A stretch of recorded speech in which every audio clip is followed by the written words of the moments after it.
Hey, haven't been posting much, I know. Not that anyone was waiting, but it's just I was not being active because let's just say I was too involved in my own life.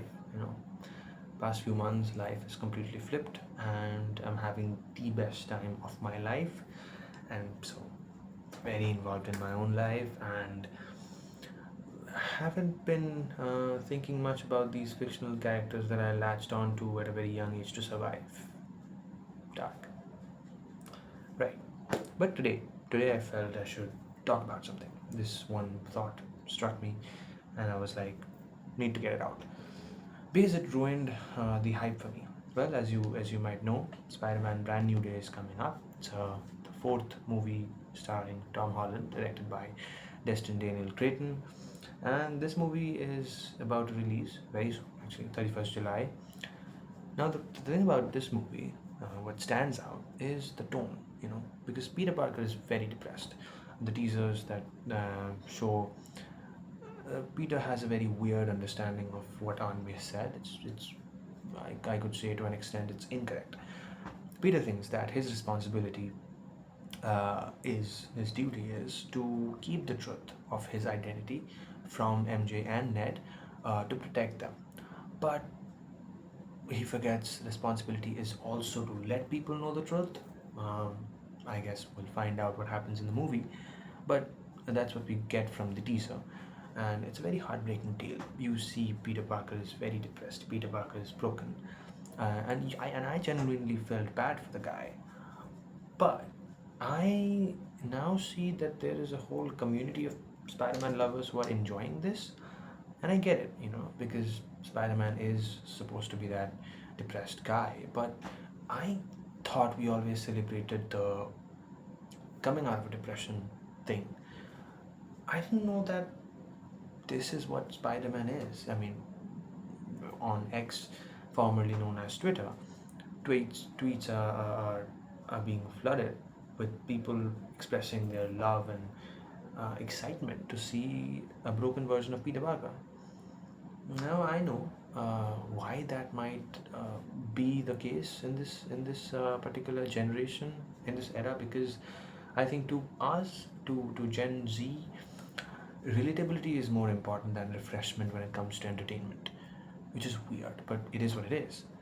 Uh, so right now, the world we live in and humans as a species is at a very depressing point of time where countries are being bombed, countries are bombing. Even in India, I can feel uh, non-violent after effects of wars and ongoing wars. Actually, doesn't draw much attention. I know, but yeah, it happens. Stuff's not cheap. Living has become a very weird situation. Depression is not anymore a phase. It's your life basically. But me, as many people, being selfish, I am very happy in my own life, and I don't care about the world. May sound hypocrite, but that's what it is. But the thing about Spider-Man again is it's not the first time. This is not the first time that we are seeing such a tone being adopted. It has happened before in 2014 with Amazing Spider-Man 2. Didn't work. Didn't get such love. I get why, maybe because I mean, when it happened for the first time, suddenly it was like, how is Peter Parker depressed? How is he not Spider-Man? I mean, how does this work? Kids didn't love that movie because they couldn't understand. Adults didn't love that movie because they couldn't relate. Because refreshment was a bigger point of entertainment for them. Now the kids that didn't love that movie are now broken enough to understand the importance of grief, of loss, of friendship, of depression, and to get over it. Which everything that's happening right now, I understand it, but interestingly, it's like a cycle. It takes me back to this one line of Green Goblin in the movies directed by Sam Raimi, the first Spider-Man, 2002, starring Tobey Maguire and Kristen Dunst. Willem Dafoe. Willem Dafoe says this line where it's Green Goblin's line, and I'm paraphrasing it. He says something like, "What people love more about a hero than him successing is to see a hero fail, fall, die trying. It's like a hero may save 10 lives, but the one life that he couldn't save, he'll be criticized on that. uh, which is weird, but it's true. Even in history, the heroes we've seen have gone through it. Uh, but the fact is, I love this guy. I worship Spider-Man, and seeing such toxic love towards the guy is very weird. And I know people may hate on me too for saying this. Not that many people watch the videos. Whoever watching and loves Spider-Man may think that, whoa, what are you saying? But if you really think about it, isn't that what's happening? Aren't we just dragging another guy into the depression because we are in it? I think so. But it's a brave choice, and Destin Daniel Cretton seems to be a true Spider-Man fan, that he's taking inspiration and actually frame parallels from a movie that failed miserably and was hated for a long time until No Way Home came up and you saw Andrew Garfield, you saw his pain, you saw the story. It was never meant to go in this direction. First of all, Andrew Garfield's Spider-Man was supposed to meet MJ, his universe, uh, MJ of his universe, but it never happened.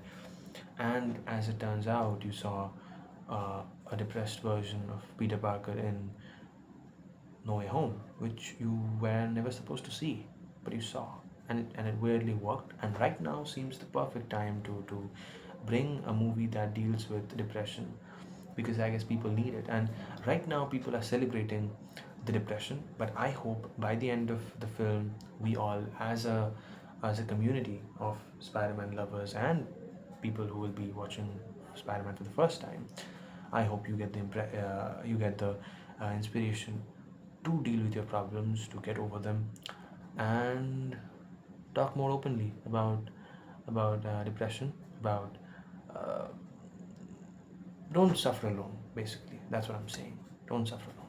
You know, I have seen both the lives, and I think this one's better, where you don't suffer alone, where you talk your feelings out, where you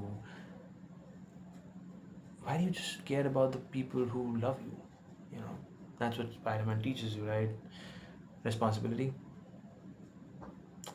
Pay attention to the people who love you and who you love, and life becomes the most beautiful thing in this world.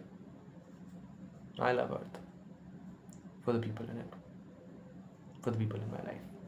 Thank you, and I hope you realize that after watching this video, or before.